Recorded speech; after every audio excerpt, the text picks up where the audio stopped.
একটা সরকার পরিবর্তন হয় কিভাবে? নিয়মিত এবং অনিয়মিত দুভাবে পরিবর্তন হয়।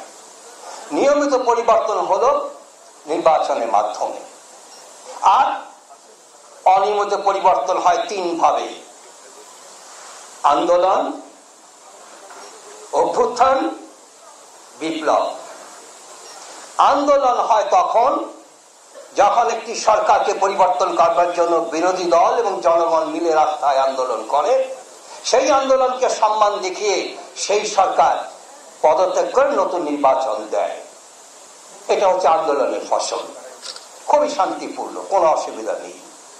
কিছুটা বিরোধিতা হয়, কিন্তু শেষ পর্যন্ত সেই সরকার মাথা নত করে এবং তিনি পদত্যাগ করে নতুন নির্বাচন দিয়ে দেয়। আরেকটি পরিবর্তনের উপায় হচ্ছে অভ্যুত্থান। কোন ধরনের অভ্যুত্থান? আমরা পাকিস্তান আমল থেকে সেই অভ্যুত্থান দেখে এসেছি। সেটা হচ্ছে মিলিটারি অভ্যুত্থান, কুদেতা। আমি জনগণের অভ্যুত্থানের কথা বলবো না, সেটাই বিপ্লব, পরবর্তীকালে আসছি। কুদেতা, সামরিক অভ্যুত্থান আমরা বহুবার দেখেছি।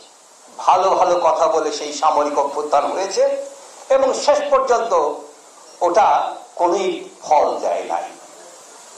3 নম্বরটা হচ্ছে বিপ্লব। এই বিপ্লবটা কি? এই বিপ্লবটা হচ্ছে এমন একটি স্বৈরাচার সরকারকে হটানো জনগণের মাধ্যমে। সমগ্র দেশের জনগণ যখন রাস্তায় নেমে এসে রক্তাক্ত অথবা অন্য কোনো ভাবে একটা স্বৈরাচারী সরকারকে টেনে নামায়, সেটাকে বলে বিপ্লব। 5ই আগস্টে সেই বিপ্লবকে আমরা দেখেছি। সেই বিপ্লবটায় যে সরকারের পতন হয়েছে, আমাদের বক্তারা বলেছে সেটা ছিল একটা গোখর সাপ।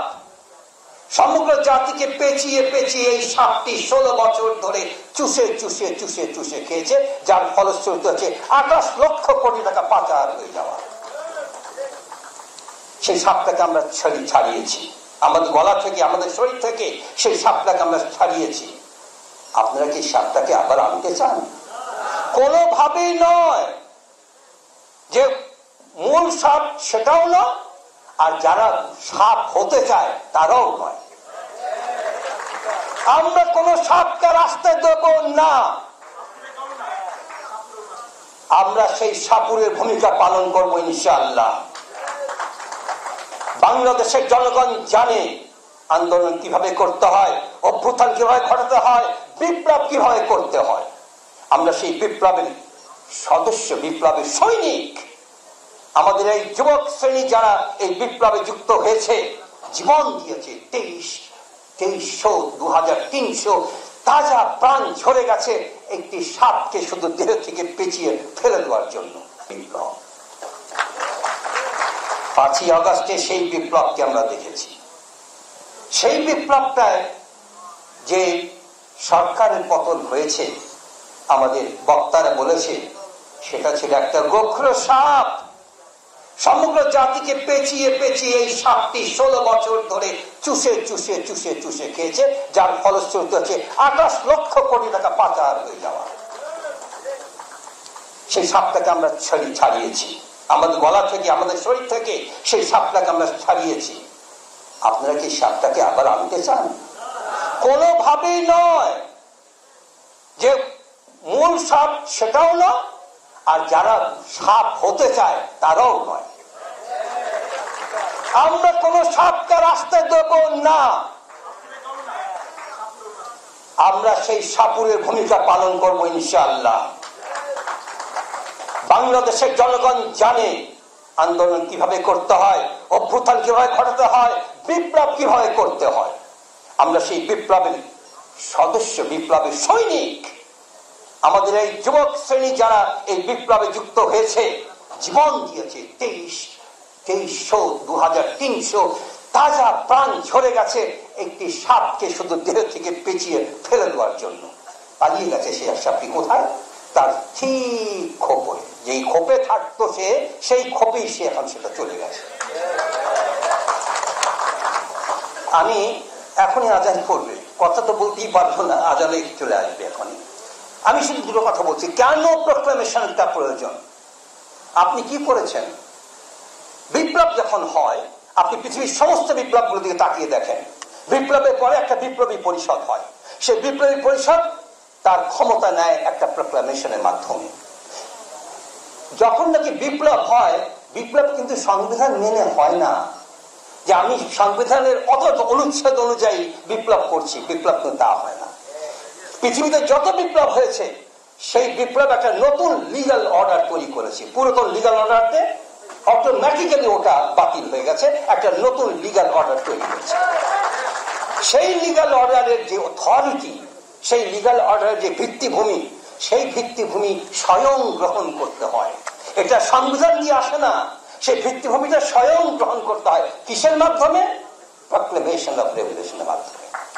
প্রোক্লেমেশন অফ রেগুলেশন কিন্তু সেই বিপ্লবী সরকার, বিপ্লবী পরিষদকে ক্ষমতা দেয়। আর সেই প্রোক্লেমেশনের পেছনে কারা থাকে? থাকে 18 কোটি জনগণ। জনগণ, সমস্ত জনগণ একত্র হয়ে বলে, ইয়েস, তোমরা এখন এই দেশের ক্ষমতায় বসলে, তোমাদেরকে বসালাম, তোমরা রাষ্ট্র চালাও। বাস, আর কিছু লাগে না, আর কোনো কিছুর প্রয়োজন নাই। এই যে প্রোক্লামেশনটা, সেই প্রোক্লামেশনটি আমাদের এখানে এখন ঘোষণা করা হয়নি। এটা ঘোষণা না করার পেছনে কত বড় বিপদ রয়ে গেছে, এটা খেয়াল করছেন না কেন আপনারা? বর্তমান সংবিধান দিয়ে চলছেন আপনারা। বর্তমান সংবিধান দিয়ে চলবার কোন এখতিয়ার নাই। আমি রাজনীতিবিদ নই, আমি আইনের ছাত্র, আমি আইনের কথা বলবো। সংবিধানের কোনো অস্তিত্ব নাই। আমরা ছুড়ে ভালো কথা আসে কেন? আমরা 72-এর সংবিধান সবচাইতে ভালো সংবিধান। আপনারা জানেন, এই মহাদেশ শুধু নয়, পৃথিবীতে অন্যতম ভালো সংবিধান ছিল মূল সংবিধানটি। সেটাকে কাটাছেড়া করতে করতে করতে করতে একটা সাংঘাতিক খারাপ অবস্থা নিয়ে যাওয়া হয়েছে, কিন্তু মূল সংবিধানকে ভালো ছিল। এখন যদি আপনারা সংবিধান করেন, তাহলে কি আপনারা এই 72-এর সংবিধান থেকে জিনিসপত্র নিতে পারবেন না? অনুচ্ছেদ নিতে পারবেন না? সব কিছু নেবেন আপনারা, কিন্তু আইনের ভিত্তিতে আসুন। আপনারা যে এখন চলছেন কিসের বলে? 106-এর বলে। অনুচ্ছেদ 106-এর বলে কি করেছেন? আপনারা আপিল বিভাগ থেকে একটা রেফারেন্সে ক্ষমতা গ্রহণ করেছেন। সেইটা আমি পড়ে শোনাবো আপনাদের, কি আপনারা খুব ভালো জানেন। 106 কি বলেছে?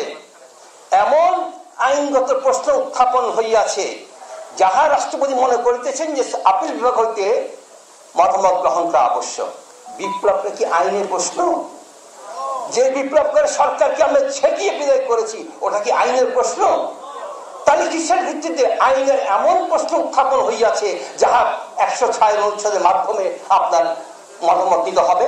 তাহলে এটা কোনো বেসিস নাই, 106 কোনো বেসিস নাই, 106 অ্যাপ্লিকেবল হয় নাই। তাহলে ইন্ডেমনিটি অর্ডিন্যান্সকে 21 বছর পরে যাহার আসিয়া কাটিয়া ছিড়িয়া ফেলিয়া দিয়া শত শত লোককে ফাঁসিতে ঝুলাইয়াছেন, তাহারা যদি আবার পুনরায় কোনো সময় আসেন, তারা কি আপনাদেরকে ফাঁসি দেবে না আদর করবে? আদর করবে না, ফাঁসিতে ঝুলাবে।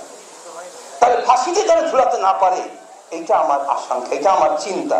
আমি ফ্রম দি ডে 1, 8 তারিখ থেকে আমি সমস্ত কর্তৃপক্ষকে বলছি যে আপনারা প্রোক্লামেশন করেন, প্রোক্লামেশন করেন, প্রোক্লামেশন করেন, নাহলে বিপদ আপনাদের জন্য আছে। কিন্তু তাদের ধারণা 106 করেছি, ফাইন, আর কিছু লাগবে না। এখন পর্যন্ত তাদের ধারণা যে 106টি তাদের ভিত্তিভূমি, 106 তাদের ভিত্তিভূমি নয়। সুতরাং প্রোক্লামেশন হতে হবে। প্রোক্লামেশনে কি থাকবে?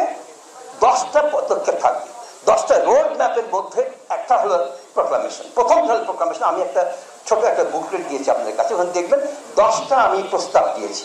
এই 10টা জিনিস আপনার রোড ম্যাপের মধ্যে থাকবে। তার মধ্যে প্রথম হচ্ছে প্রোক্লামেশন, আর এর মধ্যটা হচ্ছে আপনার গণপরিষদ নির্বাচন। গণপরিষদ নির্বাচন আপনারা শুনেছেন, আমি আর ব্যাখ্যা করবো না, আমার বইটার মধ্যে, বুকলেটের মধ্যে বলা আছে, আপনারা পড়ে নেবেন। গণপরিষদ নির্বাচন কেন হবে? বিকজ আমাদের এখন এখানে কোনো সংবিধান নেই। সুতরাং নির্বাচন কমিশনের সমগ্র জাতিকে একমত হতে হবে যে নির্বাচন কমিশন এখন যে নির্বাচনটা করবে, সেই নির্বাচনটা হবে গণপরিষদ নির্বাচন। এবং গণপরিষদ নির্বাচনের মাধ্যমে তারা একটা সংবিধান তৈরি করবে। এই সংবিধানটি আপনি হুবহু করেন, কোনো অসুবিধা নেই, কিন্তু আপনি আইনগত ভিত্তিভূমিটা পেয়ে যাবেন।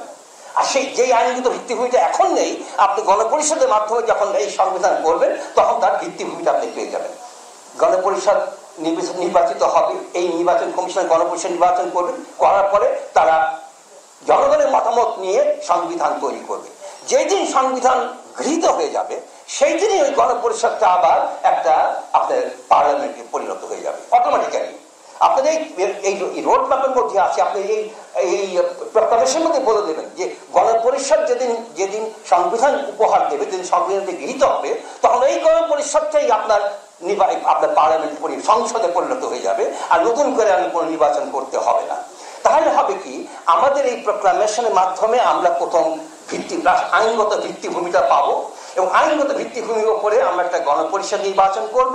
গণপরিষদ নির্বাচন তার মাধ্যমে আমরা একটা সংবিধান পাবো, এবং সংবিধান পাওয়ার মাধ্যমে আমরা একটা সংসদ পাবো, এবং সংসদ পাওয়ার মাধ্যমে সেই সংসদের মাধ্যমে সরকার গঠিত হবে। আর বর্তমান বিপ্লবী পরিষদ, অন্তর্বর্তীকালীন সরকার, যাই যে নামই ডাকেন না কেন, তাদের কার্যক্রম শেষ হবে, তারা সসম্মানে বিদায় হয়ে যাবে, রাষ্ট্র চলতে থাকবে তার নিজের আইন, নিজের মতো করে। এমন একটি সুস্থ ব্যবস্থাকে পরিহার করে আপনারা যে পথে হাঁটছেন, এই পথটা অত্যন্ত বিপজ্জনক। সুতরাং এখনো সময় আছে।